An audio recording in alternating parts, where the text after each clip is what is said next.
We came in this morning. I flew into Abuja this morning. Israel had flown in yesterday to honor the invitation extended to him by the Nigerian police, the Force Criminal Intelligence and Investigation Department,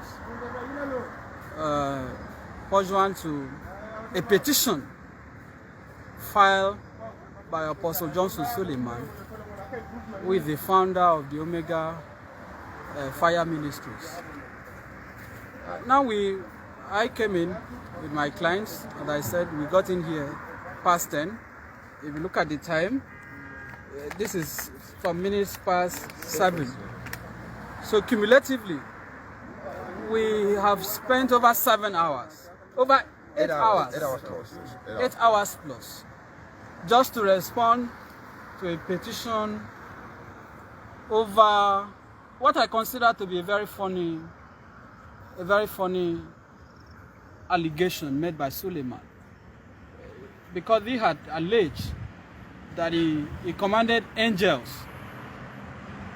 to send miracle alerts or miracle money to some persons in Auchi in Edo State, and of course Atlanta, Georgia in the United States.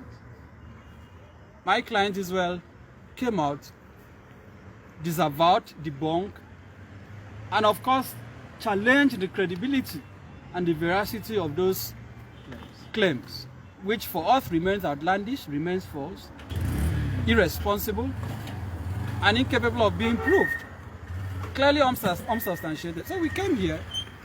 It took even several hours for the police to take a statement. There were a lot of arguments back and forth, altercations at some point, and instances where I felt these had gone beyond voluntary statement. This was about trying to force somebody to implicate himself. Of course, we refused to be intimidated. So that also led to a series of things that I may not want to say here.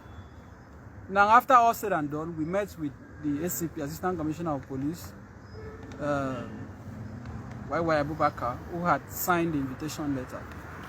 And he expressed his opinion about the case, which I disagree with, but I respect his opinion, because as I said, that is his opinion.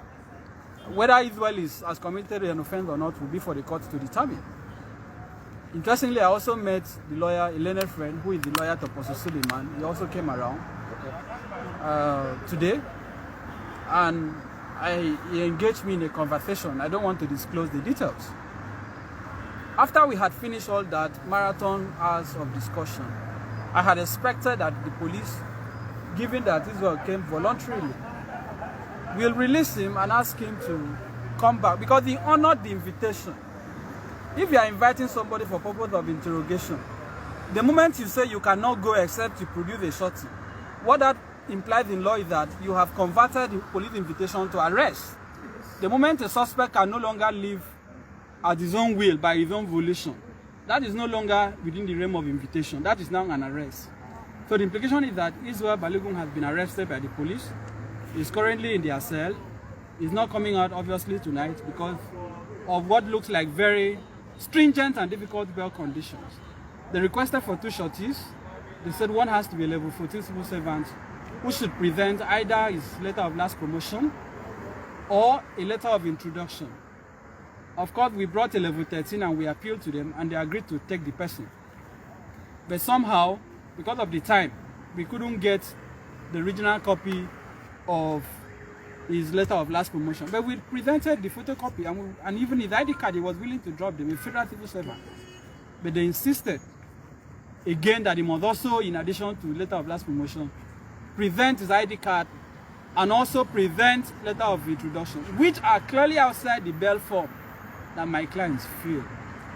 Again, there was also a requirement that there should be a second shorty who should be a business person and has either certificate of occupancy, C of O, or certificate of incorporation of a company. We brought a retired civil servant with certificate of occupancy. With even original copy, the police refused to release Israel, insisting that they must produce a civil servant. What is the offense? They are talking about defamation. They are talking about alleged cyber stalking. I don't believe those are matters that should warrant such stringent conditions that are peculiar to capital offenses like murder, kidnapping, terrorism, and so on. So for me, this is just, again, an attempt by somebody who feels he has money, somebody who feels he has power, to press a Nigerian that he feels is vulnerable. But our message to Apostle Suleman is clear and simple. We are not going to back down. We are not going to be intimidated. We are not going to allow you to put us in a situation that will make you continue to harass other citizens. So we will come back tomorrow hoping that the police will release him, hoping that those conditions will be reconsidered or alternatively met.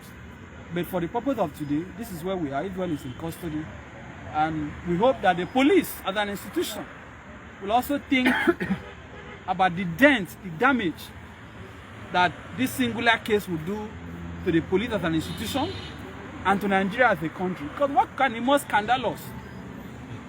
What can be more embarrassing to a country than for a citizen to be detained because he said that angels cannot send money to people's accounts?